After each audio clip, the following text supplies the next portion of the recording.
Consider a crystal. We know that the main characteristic of crystalline solids is its regular and repeating pattern of constituent particles.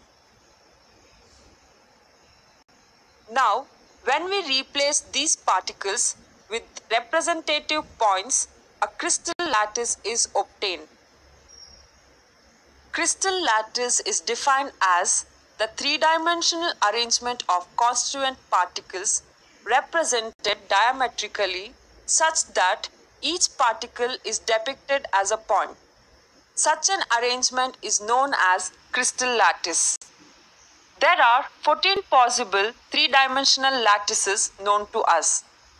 These lattices are named after the French mathematician who first discovered it. Thus, they are known as Bravais lattices. Now we know what is crystal lattice. Let us study some of its characteristics. Now we know what is crystal lattice. Let us study some of its characteristics. First one, each point in a crystal lattice is called lattice point or lattice site.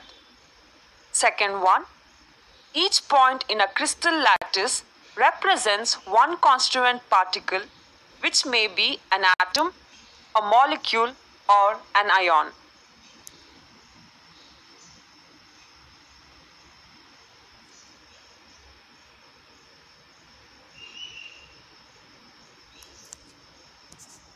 Now, if we observe this crystal lattice, we can notice that there is a small group of lattice points that repeats itself again and again to form an entire crystal lattice.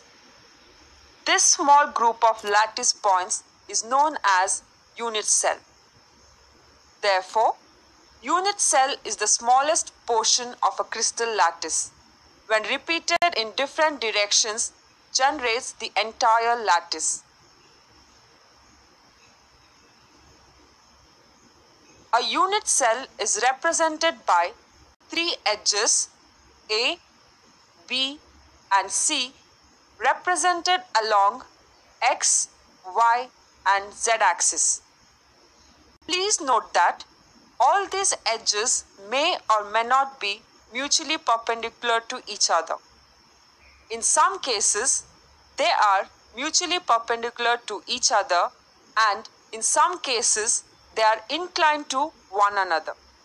In this unit cell, the angle between the edges B and C is alpha, the angle between edges A and C is beta, and the angle between edges A and B is gamma. Overall, a unit cell is characterized by 6 parameters, that is A, B, C, which are edge lengths, and alpha, beta, and gamma, which are phase angles. There are 7 possible combinations of A, B, C, and alpha, beta, and gamma, forming 7 types of unit cells. These are also called crystal systems. They are cubic unit cell, tetragonal unit cell, orthorhombic unit cell, hexagonal unit cell, rhombohedral or trigonal unit cell, monoclinic unit cell, and triclinic unit cell. Let us tabulate all these characteristics in a form of a table. Dear students, please memorize these characteristic properties as they appear in competitive examinations.